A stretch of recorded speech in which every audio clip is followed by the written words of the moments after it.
Zenon's Points of View. Nandito kami ngayon sa park, kasamang inaanak ko na si Darrell, Alessandro's son. Ipinasyal ko muna ang bata kasi nangako ako sa kanya nung isang araw na ipapasyal ko siya dito sa park. When we were playing on the park, I saw a strange girl sitting on the bench while drawing something on her sketch pad. Nago niyang atensyon ko. She may be strange for her outfit, but I find her cute and beautiful. Simple, pero hindi may tatago ang ganda niya kahit naka-hoodie pa siya. She's cute, right Tito? Darrell suddenly said when he saw me being starstruck by the girl. Ngumiti ako sa kanya at pasimpleng ginulo ang buhok niya. Right baby. Nagtama ang mga paningin namin, kahit medyo malayo kami, ramdam ko pa rin ang lamig ng mga titig niya. This girl is interesting. Simula noon, hindi na siya mawala sa isip ko. Napakarami ko nang naide-date na mga babae, pero wala sa kanila ang nagparamdam sa akin ng kakaiba tulad nito. Bro, this girl na hindi mawala-wala sa isip ko. Naguguluhan na ako.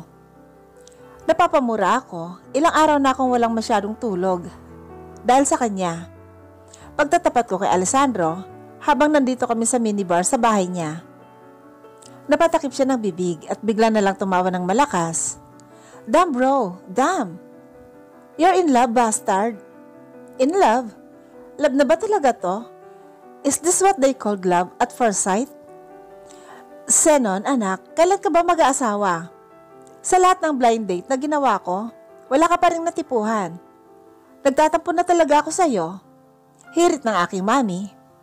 The case that I handled just finished successfully. Akala ko wala na akong alalahanin pa. Ngunit meron pa pala. Hindi talaga ako nilulubayan ni ma'am tungkol sa pag-aasawa ko. Ilang blind dates na ba ang nasettle ni mami? Hindi ko na mabilang. Nagsasawa na ako sa panghihimasok ni mami tungkol sa pag-aasawa. At para makapag-relax, nag-aya ako kay Alessandro na mag-relax. May paborito kasi akong isla na lagi kong pinupuntahan kapag gusto kong magpahinga at lumayo sa maingay na syudad. Gabi na nang makarating kami, habang masaya kaming nagiinuman ni Alessandro, meron akong namatang ilaw na kumakaway sa gilid ng dalampasigan. Sobrang dilim sa paligid at tanging ilaw lang ang naaninag ko. Tila napansin din ito ni Alessandro. I think someone is calling for help. Bro, maneuver the yacht, I demanded to Alec. Hindi pa man nakakaparada ang yate, ngunit tumalon na ako dahil nakita kong unti-unting nawawala ang ilaw. Paglapit ko ay nakita kong isang babae na nakahiga sa may buhanginan. Parang hinang-hina siya. Miss? Nang tinapatan ni Alessandro ng ilaw ang mukha ng babae, natigilan ako na makitang babaeng ilang araw nang laman ng isipan ko. This strange cold girl. Dinala namin ang babae sa aking cabin. I still couldn't believe that I found her here. Ang ipinagtataka ko, bakit siya narito? Was she in trouble? Bro, I'm sorry. Gusto pa sana kitang samahan dito pero manganganak ng asawa ko. Ikaw nang bahala sa kanya, said Alessandro with a hint of worry on his face. Naintindihan ko bro. Gamitin mo muna ang yate pabalik. Mag-iingat ka. Alessandro brought the yacht and will come back as soon as his wife is already okay. Siguro matatagalan pa yon. At nang magising ang babae, medyo nagulat pa ito. Pero hindi ko alam kung nababahala ba siya. She looked okay naman. Akala ko nga magugulat siya at magwawala. Dahil dinala ko siya dito. She doesn't know me, but still, she's chill. Ibang klase talaga. Well, hindi na siguro ako magugulat. Baka nga ako pang pagsamantalahan niya dahil sa kagwapuhan ko ito. I am amazed by her cold expression. Really, ibang-iba sa ang babaeng nakilala ko. Yung iba ay halos ialay na lang ang sarili sa akin. Habang siya, parang wala lang epekto ang karisma ko sa kanya. I found out that her colleagues betrayed her and left her in this island. I have this eagerness to sue those kind of people. Akala siguro nila, ikinaganda nila yon. Poor insecure girls. When we were drinking at the seaside, we opened out about our problems. Pareho pala kami ng sitwasyon. Her mother pushed her to marry and so I am. Seriously, nakakapagod din naman talaga. I am under the influence of the alcohol. Pero hindi pa naman ako lasing. Malinaw pa ang isip ko. Habang pinagmamasdan ko ang mukha niya, yung mga ngiti at tawa niya, hindi ko mapigilang hindi mahulog. Sobrang ganda. Tinatangi ko na siya. When she initiated the kiss, hindi ko na napigilan ang sarili ko na hindi siya halikan pabalik. Nag-aapoy na rin ang katawan ko at alam kong ganoon din siya. Then, we just had a one hot night together. Wala akong panghihinayang. We made the contract and the agreement na maging kami na lang. Gustong gusto ko yon. Handa na ako mag-asawa nang una ko pa lang siyang nakita. Her attitude is as beautiful as her. Magpapakasal ako sa'yo. I want you to be my husband. Sabi niya. Hindi ko mapigilang hindi kiligin sa sinabi ni Oceana. Nakakawala talaga ng angas ang ganito. Hindi ako takot sa mga death threats na mga natatanggap ko dahil sa trabaho ko. Pero ang dali kong maapektuhan sa kilig. Ako din. Gusto rin kitang maging asawa. Sagot ko. Now that we're already married, you will be now using my surname, Evangelista, Oceana Reyes Evangelista. It suits her very well. Bagay sa kanya ang apelyido ko. We kept our marriage secret since yun ang gusto ni Oceana. Kung ako ang tatanungin, kaya kong ipagsigawan sa buong mundo na asawa ko siya. Because she deserves that. Ma'am, bakit tayo narito? I asked when my mother brought me into a friend's restaurant. You're going to meet my friend's daughter. Baka magustuhan mo siya. Nagulat ako sa sinabi ni Mami. Ngayon lang niya sinabi, edi kung sinabi niya agad, hindi sana ako pupunta dito. Nagtataksil na ako dito kay Oceana. Hindi pwede ito. May asawa na ako. At mahal ko ang asawa ko. I excused myself for a while and went to the restaurant's restroom to call Oceana. Mas mabuting makilala na ni Mami ngayon. Ayoko sa iba.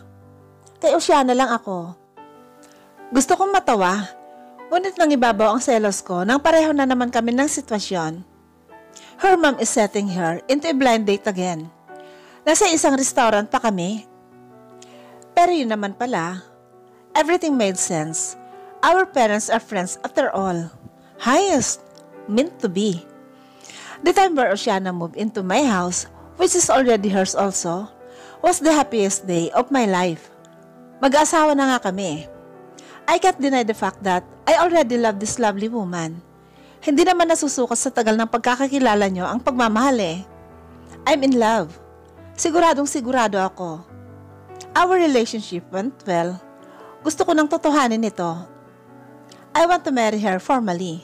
I can give her the grandest wedding because she always deserves the best. Pero masakit din palang magmahal kapag alam mong ikaw lang nagmamahal. Dahil para sa kanya, ikinasal lang kami for the sake of the both of us. Little did she know, mahal ko siya, kaya ako pumayag na magpakasal na kami. Hindi lang dahil para ma-resolve ang problema namin. Mas lalo pa ako nasaktan nang putulin na niya ang kontrata namin after 3 months dahil alis na siya papuntang France. The day on my birthday, akala ko ayos na kami dahil may nangyari sa amin. She responded to my kisses with the same ferocity as mine. Pero wala lang pala sa kanya yon. Bro, I'm in love with her. But why does it hurt so much? She's leaving me. I confessed to Alessandro. Kung talagang mahal mo siya, sabihin mo sa kanya ang nararamdaman mo. Gabi na ako nakauwi noon. Ilang araw ko siyang hindi pinapansin. Dahil nasaktan ako sa sinabi niya. I was giving her cold treatments. Pag-uwi ko sa bahay, nakita ko na lang si Oceana nakahiga at natutulog sa sofa. Lumapit ako sa kanya. Hinawi ko ang buhok na tumatabon sa mukha niya at hinalikan siya sa noo. God, I love this girl so much. At pagkatapos nun, binuhat ko siya papunta sa kanyang bedroom.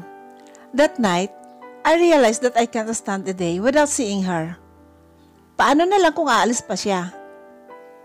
I need to tell her my feelings as soon as possible. Inaamin ko, umaasa ako na baka mahalin niya rin ako pabalik. Baka kapag pinapakita ko sa kanya na pinagsisilbihan ko siya, baka mahulog siya sa akin at hindi na niya ako iiwan pa ulit. Kahit pa hindi ko siya pansin, hindi ko maalis sa sarili ko na hindi siya pagsisilbihan. At kahit anong galit ko, I still cared for her. Gusto rin kita. Nang marinig ko yon, walang mapagsidlan ang saya sa dibdib ko. Iyon ang pinakamatagal kong hinihintay. Everything was all worth it at the end. Masaya naman kami sa relasyon namin. Araw-araw ko pa rin siyang mahal. Dumating lang ang araw na kailangan kong pumunta sa Ireland dahil may aasikasuhin ako doon. Konting trabaho lang naman yon. At pagkatapos nun, magpo-propose na ako. Yung totohanan na. Hey yo! Queenie Peterson is a nice meet. I enjoyed her. Bunga sa akin ni Sir Nan sa Skype. Siya ang kakambal ko. Pinauna ko siya sa Pilipinas para asikasuhin ang location ng proposal ko para kay Oceana. Napagplanuhan ko na sa Isla Vista ako magpo-propose. The place where everything started. Ayun nga lang, mas inuna pa nito ang kalibugan niya. Pati abogado hindi sinanto. You know what bro?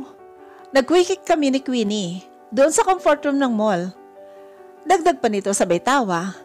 Pati ako'y natawa na lang din sa kalokohan niya. Hoy, yung inuutos ko sa'yo ha, handa na ba? Tanong ko. Siyempre naman, ako pa ba? Trabaho muna bago landi. I'm so tired with Italian girls. You know, Pilipina muna ang akin. I still wouldn't forget the quote. Mahalin ang sariling atin. This man is really a jerk. Sa mukha lang kami magkamukha pero sa ugali, masyadong malayo. Siya ay babaero at ako ay nagbago na. Masayang masaya ako dahil sa araw na ito, uuwi na ako ng Pinas. Uuwi na ako sa bahay namin. I also bought an engagement ring. 2 buwan ko nang ipinagawa ito. Pero habang papauwi ako, para ako nawala ng buhay sa tawag ni Mami sa akin. Senon, anak? Oceana got into a car accident. She's missing. Ilang taon nang nawawala si Oceana, hindi ko na alam ang gagawin ko sa buhay ko noong nawala siya. Parang nawala na rin ako. Akala ko ay ayos ng lahat, pero nagkamali ako. Sa loob ng ilang taon, hindi ako tumigil sa kakahanap sa kanya. I really have no idea where she is. If she was kidnapped, bakit walang tumatawag sa akin? O baka naman, iniwan niya ako talaga. But right now, I am questioning her love. Baka hindi niya nga talaga ako mahal, kaya umalis siya. Pero magkaganoon pa man, umaasa pa rin ako na sana'y okay siya. Sana nasa mabuti pa rin siya kalagayan. Senon, anak, ano bang ginagawa mo sa buhay mo ha? Sisirain mo na lang ba? Goodness! Araw-araw, gabi-gabi ka nalang umiinom. Kung nandito lang si Oceana, hindi niya magugustuhan ang ginagawa mo. Sermon sa akin ni Mami. Hindi ako umaalis dito sa bahay. Umaasa ako na babalik si Oceana dito at akong una niya makikita. Ayaw kong isipin na iniwan niya ako dahil sabi niya, mahal niya ako. Mahal niya ako. Umiinom ako ng alak para kahit papaano ay matabunan nito ang sakit at pangungulila ko kay Oceana. But even in my dreams, it haunted me. Habang sinisermonan ako ni Mami, ay nakatulala lang ako at tumutulo ang aking mga luha. Pagod na ako, pero hindi ako mapapagod na maghintay sa pagbabalik niya. Wala na akong panahong maligo, magpalit ng damit, at magpa-haircut. Wala na akong panahon para ayusin ang sarili ko. Sobrang dami ng bote ng alak ang nagkalat sa kwarto ko. I decided na hindi ako magpapagupit ng buhok hanggang sa hindi ko matagpuan si Oceana. Lumuhod si Mami. Parayakapin ako. Doon na rin siya umiyak. Anak, tulungan mo ang sarili mo. Huwag mong pabayaan ang sarili mo, anak. Nasasaktan ako nakikita kang ganyan. Umiiyak na ani Mami habang yakap-yakap ako. Hindi na rin mapigil ang sunod-sunod na tulo ng luha ko. Ma'am, wala na si Oceana. Iniwan niya ako. Humahagulgol na ani ko. I wasn't vulnerable like this before. Matatag akong tao, pero tanging si Oceana lang ang kahinaan ko. Umabot ng 5 taon ang paghihintay ko. Saan mo nabili ang painting na to? Tanong ko sa kasama kong abogado na si Claude na makita ko ito sa dorm niya. Pamilyar ang painting na ganito. Parang mga paintings lang ni Oceana. Sa mama ko yan. Doon sa isla ng San Andrea. Dinala ko rito dahil sobrang ganda talaga. She bought it sa suki niya doon. Sagot naman ni Claude. Bigla akong nagkaroon ng interest sa painter. One day, inaya ako ni Claude na sumama sa kanya dahil pupunta siya sa Santa Monica para bisitahin ang mama niya. Sumama na rin ako para aliwin ang sarili ko. Gusto ko ng bagong kapaligiran at sariwang hangin. Iniiwasan ko ang Isla Vista dahil kapag doon ako pumunta, maalala ko lang si Oceana. I am still in the midst of recovering. Doon ako nag-stay sa resort habang si Claude ay nasa bahay nila dito to freshen up my mind. I went to the sea and dipped myself in there. Kaya lang, hindi masyadong maganda ang panahon. Kaya pinapasok ang mga tao sa resort. Pero ako, nanatili ako sa dagat kahit malalaki ng mga alon. Nagpalutang-lutang lang ako doon hanggang sa maramdaman ko na lang na may humila sa akin. Pagtingin ko, hindi ako nakagalaw na makita ko si Oceana, ang asawa ko. Akala ko isusugurin niya ako ng yakap, pero galit ang natanggap ko. Hindi ko alam kung bakit. Hindi ako makapaniwala. After those years of her absence, aayawan niya ako na para bang wala kaming pinagsamahan. She's alive, at tama nga ako. Iniwan niya ako at nagtago siya. Pero para saan? I know, we started the vlog setup, but I thought we're fine. We were starting something new. Bakit? Bakit mo ginagawa sa akin to? Anong ginawa ko? Umiyak ako habang yakap-yakap ko siya mula sa likuran. Hindi ko na napigilang umiyak dahil sa pangungulila ko sa kanya. Walang nagbago sa pagmamahal ko sa kanya kahit na hindi ko pa rin alam kung bakit niya ako iniwan.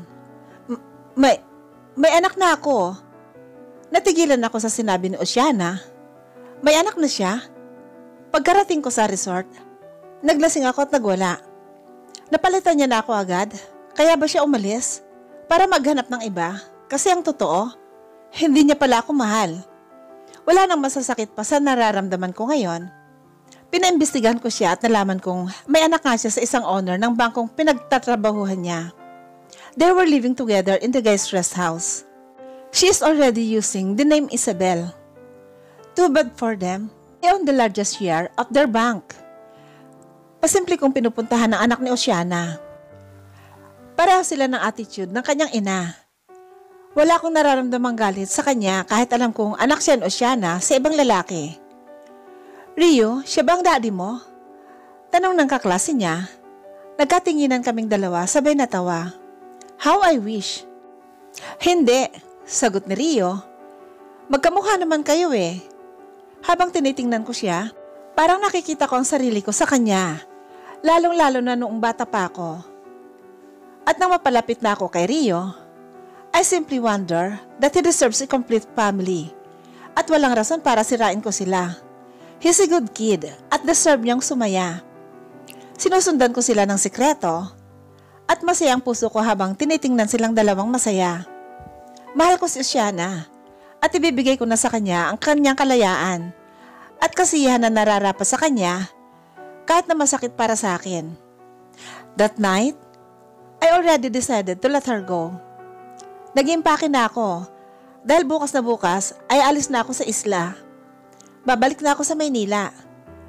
Pero bago pa ako umalis, kinausap ko muna si Oceana para formal na makapagpaalam.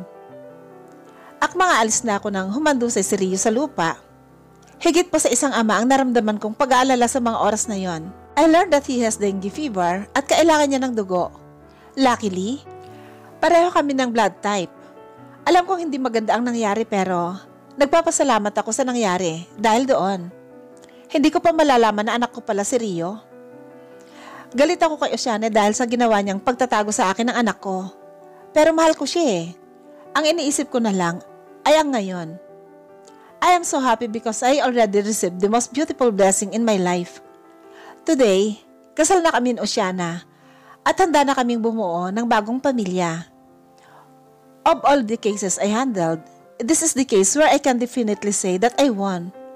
I defended it well. I just invaded the cold ocean, and I am guilty for stealing its heart. She is the ocean that I want to sail forever. My Oceana Reyes, Evangelista.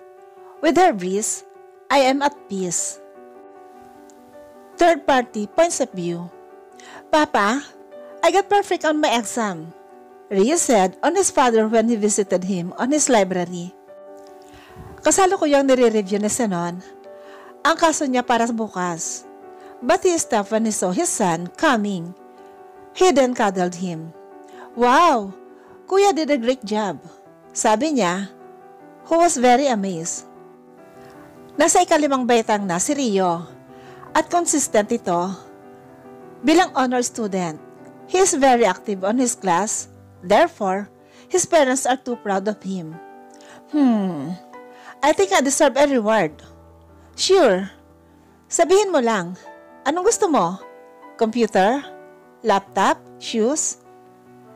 Anything, just name it, son. Kapag may gustong mga anak ni Zenon, wala talaga siyang pag-aalinlangang ibigay ito. Hindi naman spoiled ang mga ito. They are all very disciplined, kahit minsan ay masakit sa ulo. He is already 37 years old, but still, hands-on pa rin siya sa kanyang pamilya.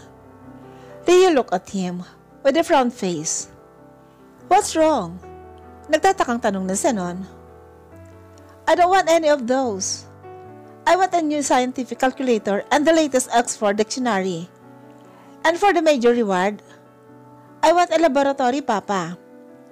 Napabuntong hininga sa Zenon. Nerd problems. Gusto talaga nitong mga bagay na makakatulong sa studies nito. Iba ang mga hilig niya. Hindi mga gadget na typical na kinahihiligan ng mga bata, kundi mga scientific things and others. Zenon guessed that his oldest son has a higher intelligence than him. Would you grant me those things, Papa? Rio followed up. Zenon disheveled his hair and said, Gladly, son. On the other hand, Oceana was having a hard time with her second child. Napakakulit nito at tila hindi mapaamo-amo. Para itong langaw na may balat sa puwet dahil sa sobrang kakulitan. Ma'am Oceana, si Trinity, nanapak na naman ang kaklase niya kanina. Sumbong ng yaya ng bata kay Oceana pagkagaling sa eskwela. Nag-hire na sila ng yaya dahil hindi na nila kinaya ang kakulitan ni Trinity. 6 na taon na ito at nasa ikaunang baitang na. Araw-araw ay may problema ang yaya nito, pati na rin siya. They just couldn't cope up with their daughter's energy. Oceana couldn't do anything but sigh. Saan ba nagmana itong anak niya? Bakit niya naman po ito sinapak? Tanong niya. Yung anak po kasi na engineer. Inaasar siyang lalaki daw po siya. Kaya yon, napiko ng anak niyo at sinapak siya. Magkaklase kasi sila ng anak na Engineer Alessandro na si Axel. Kapag pumupunta ito sa bahay, lagi silang nag-aaway ni Trinity. Tila para itong toyo at mantika na hindi kailanman magkasundo kahit ipagsama mo pa. Para kasi hindi ito babae kung makaasta. Pinuntahan ni Oceana si Trinity sa kwarto nito. Nadatnan niyang naglalaro ito ng robot na bagong bili nila ni Zenon. Trinity Jace, ano na naman yung sumbong ni Yaya Tilda mo? Panimula niya. Sinumbong niya ba na zero ako sa test kanina? Napasa po sa noo si Oceana. May gagrabe pa pala ang ginawa nito sa school. You got zero? Zero? Akala niya sa accountancy lang niya magagamit yon. Yes, Mama. I'm so proud of it. Naku naman. You are proud of it, ha, Trinity Jace? How come? May galit na sa tinig niya. Nakakuha na nga ng zero, proud pa ito. May kaklase ko nga, hirap makuha yun eh. Ako lang. Ano na lang gagawin niya sa batang to? At habang pababa ng hagdan si Oceana, nakita niya ang bunso niyang anak na lalaki na may dalang maliit na pusa at aso na sobrang dumi. Kasunod nito si Mang Henry, ang kanilang family driver. Poseidon Hydrotus, ano na naman yan? Gulat na bungad ni Oceana sa anak. Si Sinon lang naman ang nagbigay ng pangalan kay Poseidon. Poseidon is already 5 years old. Isang agwat lang ang edad nila ni Trinity. Binilisan ni attorney eh. Mama, nakita namin sila sa daan. Kawawa naman kaya I brought them home. Paliwanag naman ng anak. Napasa po na naman ng noo si Oceana. Pangilan na ba yung hayop ang nadala mo dito, Poseidon? Nawawala ng pasensya na ani Oceana. Poseidon is an animal lover. He really loves animals. Maawain sa mga hayop itong si Poseidon. He wants to help stray cats and dogs. Kaya nga pinatayuan na ito na Sinon ng pet house dahil hindi na ito pwede sa bahay nila. Dahil sobrang dami na. Kahit ano pa ang gusto ng mga anak na Sinon, as a supportive father, pinagbibigyan niya ito sa gusto nila. He just wants the best for his family. Kung masaya ang pamilya niya, ay masaya na rin siya. Nang sumapit ang gabi, Sinon and Oceana checked their children on their own rooms. Masayang mag-asawa habang pinagmamasdan ang mga anak. Wala nang masasaya pa sa kanila. Lahat ng mga pangarap nila ay nakamtan na nila at wala na silang mahihiling pa. Look at them, wife. They look so adorable. Sabi ni Sinon while Oceana was in his arms. Napangiti si Oceana. Yes, they are. Kinintala ng halik ni Sinon ang ulo ni Oceana. Thank you for bringing them to me, wife. I love you very much. Hindi ko alam ang gagawin ko sa buhay ko kung wala kayo. Humarap si Oceana kay Sinon at pinakatitigan ito sa mata. We are lucky to have you, Sinon. Thank you for being a good father and a good husband. Oceana said that with love and admiration on her eyes. They have been married for almost a decade, pero wala pa rin nagbago sa pagtingin nilang dalawa sa isa't isa. Sinubok na sila ng panahon, pero ang mga pagsubok na yon ay mas lalong nagpatatag ng pagmamahalan nilang dalawa. Ang kukulit ng mga anak mo, manang sayo. Oceana joke. They both laugh. Nagmana rin kaya sa'yo? Lalong-lalo na si Rio. Ganti pa ni Sinon. Well, saan pa nga ba magmamana ang anak kundi sa magulang? Hindi ba? Inuubos na mga anak natin ang energy ko. I'm so drained. Niyakap na Sinon ng asawa mula sa likuran at ipinatong ang baba sa balikat nito. Aw! Kawawa naman ang asawa ko. Pinapagod ng mga bata sa umaga. Pinapagod pa ng asawa tuwing gabi. Natawa si Oceana at nahampas niyang mahinang asawa. Sira!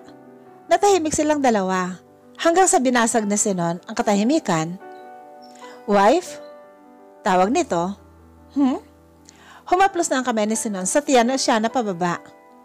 I think it's time for a fourth baby. Bulong niya. Hay nako Sinon, stress na siya sa 3. Dadagdagan pa ng isa. Hindi ka pa ba pagod? Gurang ka na nga eh. Biro ni Oceana sa asawa. Alam niyang napipikon ito kapag inaasar na gurang. He jokingly tickled his wife that made her chuckle. Sinon, ano ba? Magigising ang mga anak natin. Mahinang saway ni Oceana kay Sinon habang natatawa pa rin. Why are you always teasing me, gurang ha? I am not that old. Kaya ko pang paligayahan ka hanggang sa manginig yung tuhod mo.